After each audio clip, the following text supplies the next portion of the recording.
Welcome to California Virtual Family Law Attorney with founder Linda Garrett. Welcome to California Virtual Family Law Attorney with founder Linda C. Garrett. With over 20 years of experience practicing family law, Linda and her firm offer a unique blend of traditional representation and unbundled legal services custom tailored to the needs of the individual. I'm your host, Jon Clemence, and today's episode is what you need to know about same-sex marriage law in California. So Linda, welcome back. Thank you very much for having me, John. It's always a great discussion. Always glad to talk with you. So let's dig in. First question for you. Yes, let's do it. Let's do it. What should same-sex couples in California know before they make big legal decisions like getting married or, combining bank accounts, that kind of thing? Well, I first say welcome to the club. Just like the rest of us, there's about 52% of you who are going to be divorced, because that's what does happen. So that's the statistic roughly for California, that for every 100%, 52% will be getting divorced. And of the 48% that don't, at least half of them wish they could. They don't because of fear, anxiety, the kids, the what ifs. But for the rest of those, who do end up getting divorced, they're now in the same predicament and have the same rights and the same consequences that the rest of us got to enjoy and experience as married couples. So they should know that they do have equal rights as regular heterosexual couples getting divorced. Or I just wanted to just clarify. So when we say marriage equality and equal rights, is it equal in all respects now? Is that what the law states? Yes, they're just treated as from our perspective, they're not just party A and party B. Again, before the laws went into effect as early as, I would say, as I recall, 2003.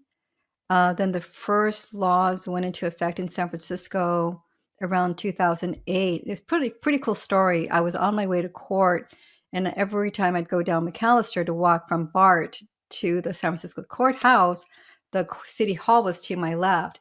And I was able to see the first day, get the chills again, the first couples getting married in California. And the line was long of so many people getting married. And I'm like, okay, what's going on here? They go, oh, right, the new law went into effect.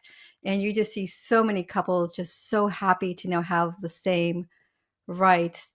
But little that they know, half of those folks would be getting divorced. And so, so in terms of rights, they're the same. They just need to know that it's just essentially party A and party B. As I like to tell people, that marriage, like when you have children, go back a little bit, when you have children, you don't have to get married in California, right? You just have kids. And the courts, if you go to court, will treat party A and party B as unmarried couples. So I would say about 60% of my calls now, digressing just a little bit, are about children. But again, the point being is that you don't have to be married to be with someone, right? So the question, think about this question. Why get married if you can still love the person, live with them?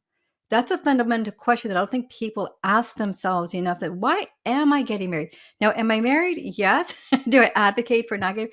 That's not what I'm saying, but I need the reader or the listener, to ask that question. Why am I legally getting married?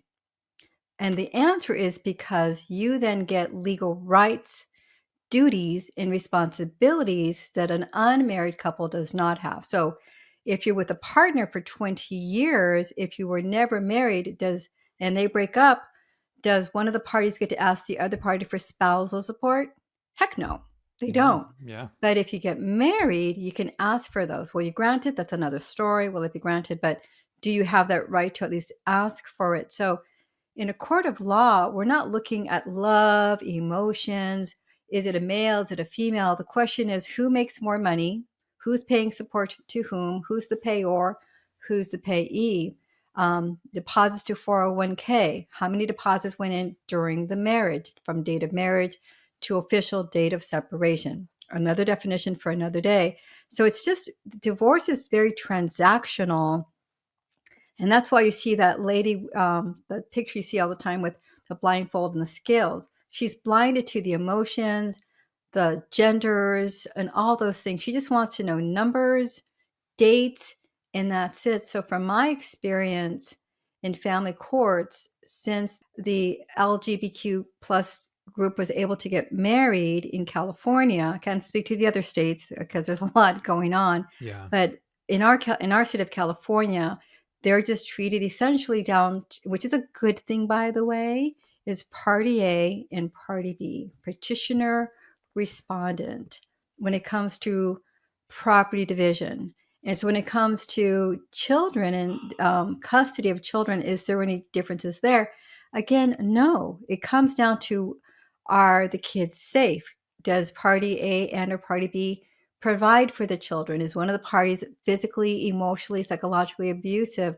And that's not a gender thing, that's a party thing. So from my experience, since the very beginning, when I feel like I was kind of in the beginning of the same-sex revolution that turned into laws, it's a good thing, because at the end of the day, in divorce court, it's just transactional. It's party A, it's party B. And when it comes to the children, we're looking at this from the perspective of the children, known as the best interest of the child standard. Is one of the parents smoking pot 724 and is asleep all the time, male or female, it doesn't matter. That's not no bueno, as I'd like to say, no good. It's not a good thing. So I would say, in a nutshell, there are no differences, there are no biases, and in California, it truly is the lady with the blindfold, just balancing out what are the facts of their case. Yeah, no, that's great. And I do actually, I'm curious. We mentioned that there will be some same-sex couples out there who have children, just like there will be some, different sex that do.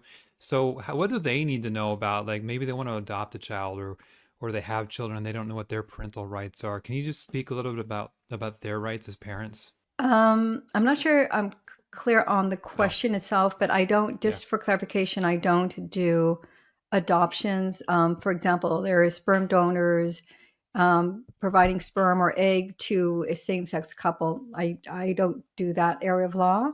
But where I do see a lot is more the step-parent adoption. That's where a father allegedly has been out of the picture intentionally for at least a year, and now the mother is married or remarried, and now the husband slash stepfather wants to adopt the child. That's known as a step parent adoption.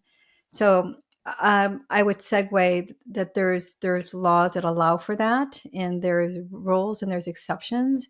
the parent has had a child and is now in a same-sex relationship and wants to adopt the child. Is that the scenario? So let's go back a little bit. So I think, let Okay. me ask it. Let me be you for a little bit. I'll be John with Yeah, my little please do. beard here. Yeah, So the please question do. is, so this is a little murky, and justifiably so. This is a murky area, so I can understand why there's this. Where's the real question here? So there are adoptions with same-sex couples who are sperm or egg donors. That I don't Yeah. know, and I don't Okay. practice. Okay. But then we have an area of law that I am familiar with, which is called the step parent adoption. So, what is that, Miss Garrett? Let me answer the question. So, step parent adoption is more so the scenario where mother alleges dad is out of the picture and has been. And she's saying to me, "Oh, it's not because I hit the child. Sometimes they hide them. Father can't, doesn't know who the child is. No, he knows. We've lived in this house for 10 years. He doesn't come by. He lives down the street, wants nothing to do with his child." So now mom is married or gets remarried, meaning that married means she was not married before. And so now she's married or remarried. And let's just say, which is a common scenario, that stepdad came into this child's life when it was maybe a few months old or a year old. And now this dad has been in this child's life for 10 years or more.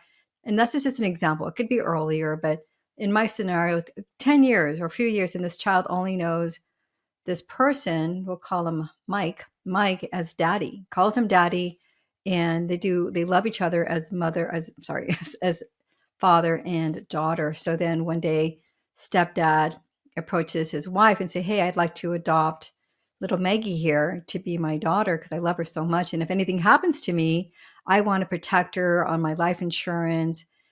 She's my legal daughter, etc." And so wife thinks that's a great idea. So wife has now come to me saying, "What are the consequences? What are the benefits of a step parent adoption? I clarify that for them and for her. And I go, so you understand that once he becomes legal dad, might as well be biological dad who you married before you got pregnant. It's that strong. And like, some people actually want to tell them that, like, let me call you back. And I never hear from them again. Like, really? But so step one is making an informed decision of what that entails for both the mother and the husband / stepdad, wannabe adoptive dad.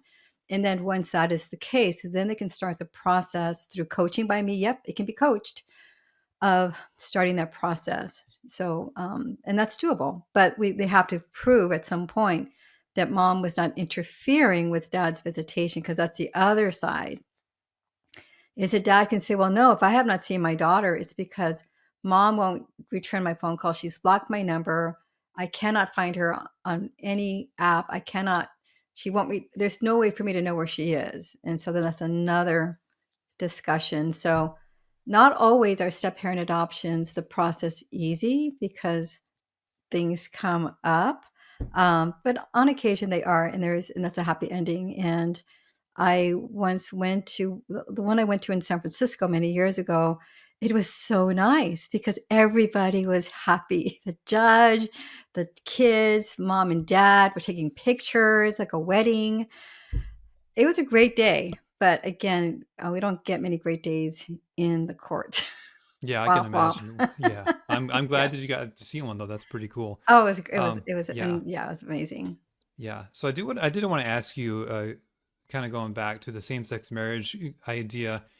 There's a lot of turmoil right now in our nation. There's a lot of anxiety that people are feeling about, federal rollbacks and things. So how safe is same-sex marriage in California right now? That's a great question to which I don't know the answer, but here's why. It's not because I don't know the law, it's because the laws are fluctuating so much. And again, under our current administration, technically that's just 4 years. And people can do things and other people can undo things. But so I just work from what is the case today. And then I just trust that whatever happens tomorrow, I'll go to all my continuing ed seminars to keep myself abreast, which is what I'm required to do, as is every attorney, to learn these laws. So actually next month, I'm in a intensive training because the laws are changing so much. But for now, as of today, my understanding is that at least in California, again, there's some autonomy for each state, right? But in California, we are more of I don't like using political terms, but we would probably be one of the last states to want to overturn same-sex marriages. And again, for our state, the point is not religion. The point is not gender. The point is contractual law. Exactly. That's all it is really something as simple as, do I have rights to part of spousal support? And we used to have, or we still do, what are called Marvin claims. That was for folks who could not get married or did not get, I should say, did not get married for whatever the reason. And it comes from an actor named Lee Marvin from the 50s and 60s. And the theory goes that he wanted this beautiful woman to stop her career, to help him and make his tea, launder his clothes, be there for him, I'd say eye candy for his arm. And then, she gets older. She's now in her 40s. And he's like, see ya, bye. And she has no rights. And so the courts, this woman advocates for what are my rights, and she has none. So the court said, well, if you have something in writing that says that I'll take care of you, we break up, then I have to give you some money. That's called a Marvin claim. But in reality, how many people in romance and in love say, can I have this down in writing that you're going to take care of me? And here's the contract, please. And they're like, that doesn't happen. So Marvin claims they're there, but they're rare to be ruled upon in favor of that person. So, and guess what? I lost my train of thought on that one. But essentially the bottom line is that same-sex marriages is just contractual. It's just, do I have rights? And in many cases with couples, same sexes too, like you have, just like with hetero couples, party A saying, I'd like you to be home more, and party B saying, yeah, that's great. I don't mind being home. I love to cook. I'll clean. I'll do this. but then they had no rights if party A was done with party B. And so all marriage does is creates contracts, duties, rights, responsibilities, so that just like a heterosexual couple who's still party A and party B, we now have another type of party A, party B. And when I say type, I don't mean anything but gender. They're both either both male or both female or transgender, etc. But they're just essentially, for the court's perspective, A and B. And we just need to know what are the rights of A and B for dividing of assets, debts, support, visitation, custody, etc. Make sense? Yeah, that does Great. make sense. Yeah. Okay. And one thing that I thought of as we're talking about this is, another great reason is, what if you're with someone and they happen to die, and there's a whole host of rights Ooh, and things, right, that go along with that. exactly. Right, exactly. You hear the heartbreaking story of a couple who was, and this is true, the couple who was together for 40 years because they could never get married. Yeah. And they were their only family because both families rejected them as a same-sex couple. Heartbreaking, right? And so then party A is now in the hospital, and the hospital says, well, party B, you can't enter because you're not family. And guess what? The family who's going to inherit the millions of dollars from party A says, no, he or she cannot come into this room. And now that person who was the best friend, the partner of 40 years, is sitting out by themselves in the hallway, not being able to say their goodbyes to that person. And so then not only could they not say their goodbyes, but they have no rights. And if they were the one who was a stay-at-home partner, they have no money either. And Yeah, so that's if this just couple had been yeah. married, and let's just say historically speaking only, that was the wife who was there for 40 years and stayed at home and took care of everything so that the husband could build their wealth, build their retirement, pay down their house, she would inherit all that money. But because she's a female and he's a male, in the olden days, that was okay. But before these laws went into effect, that person, party B, had no rights. And that, to me, those are just humanity types of rights that people should have. So, so now with the laws being what they are as of today, if they get married, they have these rights. But with it said, dear listener and viewer, there are consequences, because now welcome to the team. You're going to get beat Yeah. up too if there's a divorce. Sorry. Yeah, I've been married a long Yeah. time. I wouldn't trade it for anything, but it Good does for take you. work. Yeah, and it does take And responsibility. it is work. It is work. Yeah. Yes. Yeah. Well, Linda, it's been that's a great way to kind of end our conversation for today. Thank you for coming on and again sharing with what could be like a difficult or maybe malleable topic, especially now. I appreciate your answers and your candid nature and the fact that you care about people. So thanks for coming on today. Oh, thank you. Thank you, John. And to our listeners, thank you for tuning into California Virtual Family Law Attorney with founder Linda C. Garrett. To connect with Linda and her team, head to lindacgarrettlaw.com. And as always, be sure to like, subscribe, and leave a review. And until next time, have a great day. Thank you. Bye. Thanks for watching. Be sure to hit that like and subscribe button and leave us a review in the comments.